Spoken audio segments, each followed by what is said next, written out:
Bonjour à tous et merci de nous rejoindre pour l'entretien de France 24. Alors que Silvio Berlusconi a échoué dans sa tentative de renverser le gouvernement d'union nationale d'Enrico Letta, mercredi dernier, en particulier au Sénat, nous recevons un ministre de ce gouvernement, Mario Mauro. Bonjour.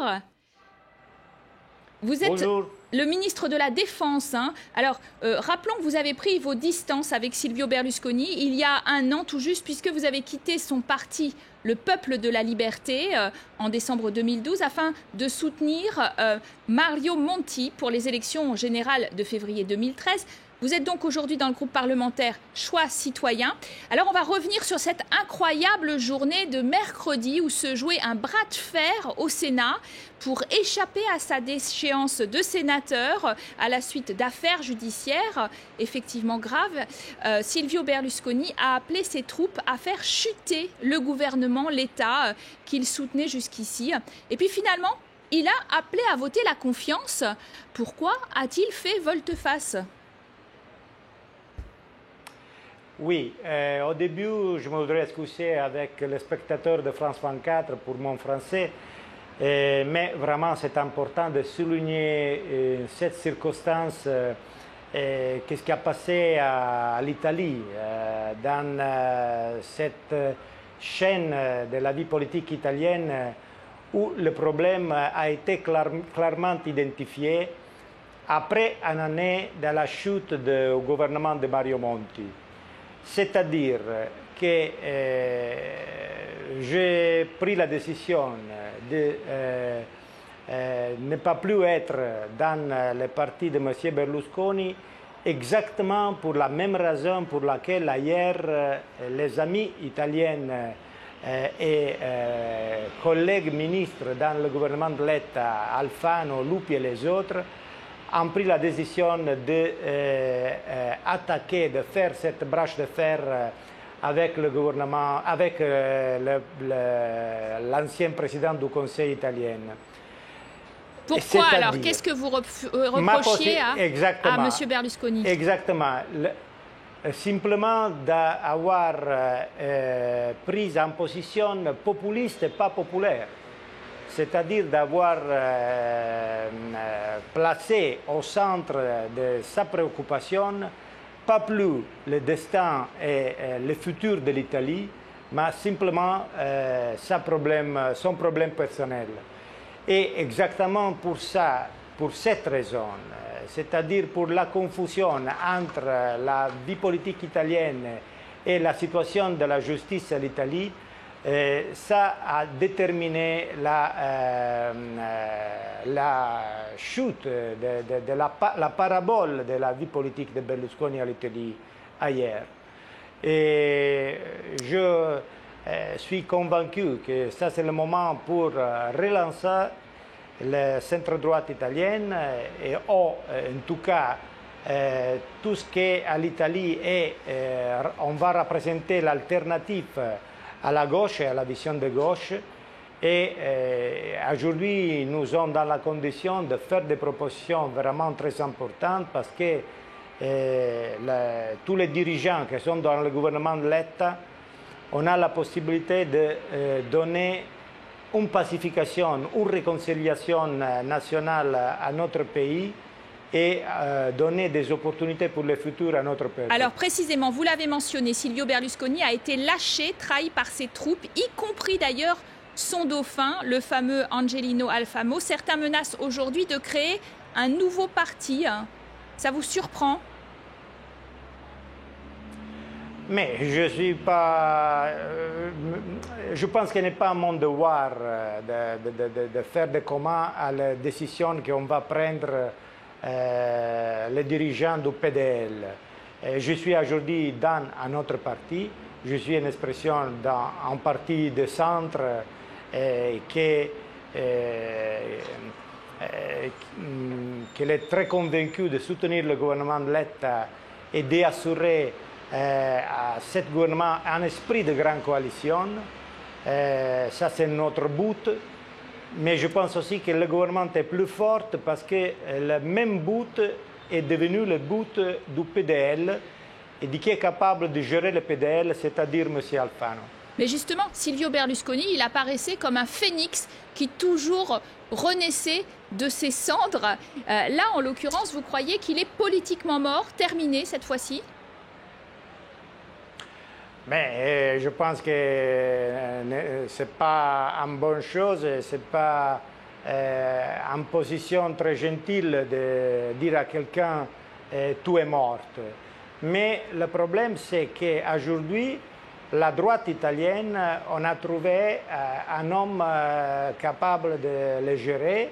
Et cet homme, ce n'est pas M. Berlusconi, mais c'est M. Alfano, parce que le jour avant la décision de mercredi, Berlusconi a dit pas la confiance à Letta et Alfano a dit à tout le PDL oui la confiance à Letta et à la fin a été exactement M. Berlusconi qui a dit dans l'Assemblée du Sénat oui, oui pour le PDL la confiance à Letta, c'est-à-dire que qui a gagné a été Alfano. Alors, justement, revenons à Enrico Letta, parce qu'on le prenait pour un technocrate d'un gouvernement d'union nationale. Il vient lui-même du Parti démocrate, mais il avait cette image assez réservée, mesurée. Et puis, on l'a vu prononcer des mots forts à l'encontre de Silvio Berlusconi.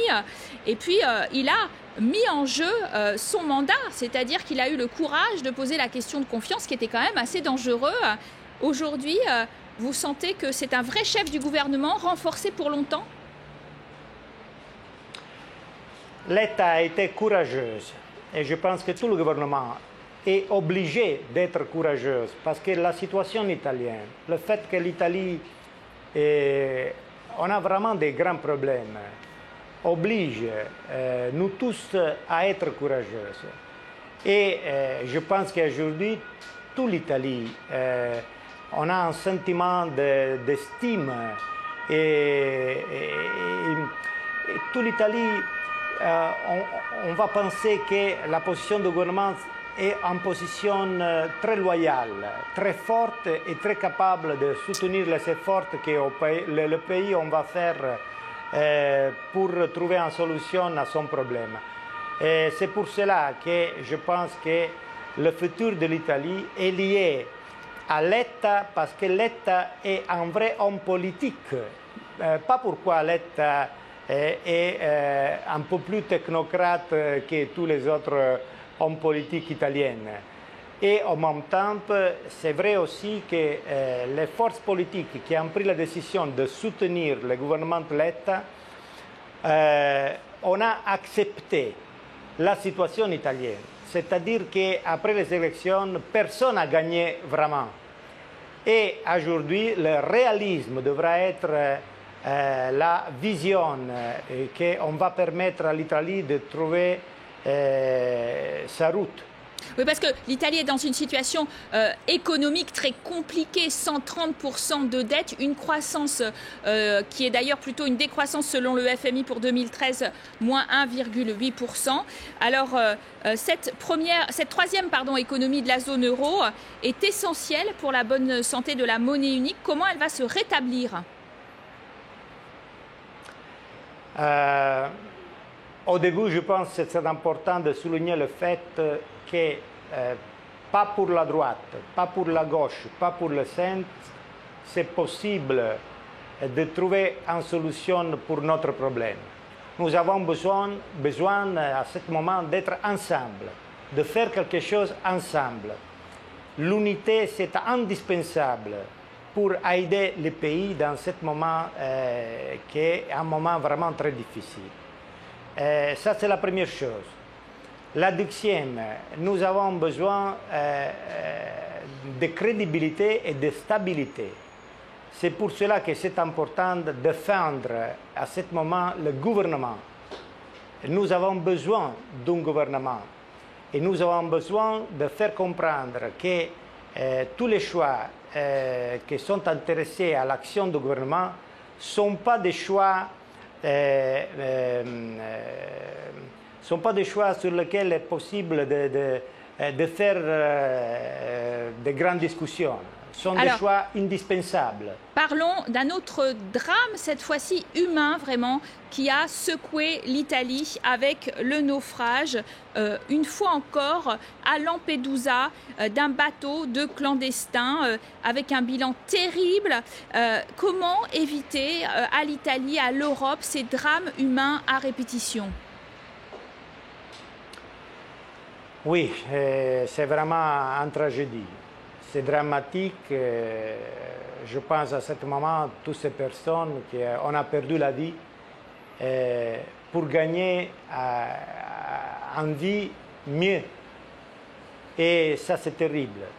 Mais je voudrais aussi souligner que Lampedusa, ce n'est pas simplement les confins de l'Italie, c'est les confins de l'Europe. Et je pense que c'est bien pour toute l'Europe de comprendre sa situation et de faire quelque chose aussi ensemble pour donner des réponses. Je voudrais dire que, pour exemple, la marine militaire italienne, on a sauvé la vie de plus que 100 000 personnes dans les dernières 10 années. Alors, nous avons sauvé la vie de 100 000 personnes, mais ce n'est pas possible pour nous de connaître combien sont les personnes qui ont perdu la vie dans la Méditerranée dans ces 10 années. Alors, c'est pour cela que je voudrais encore une fois, encore avec plus force que dans mon expérience de parlementaire européenne, dire attention Europe, Lampedusa est le checkpoint de l'Europe, est le nouveau checkpoint de notre image, de notre vision de liberté et de démocratie. Et nous sommes obligés de faire quelque chose en plus. Merci Mario Mauro d'avoir été notre invité pour le grand entretien. Merci à vous de l'avoir suivi. Vous restez bien sûr sur nos antennes pour plus d'informations. À très bientôt à tous.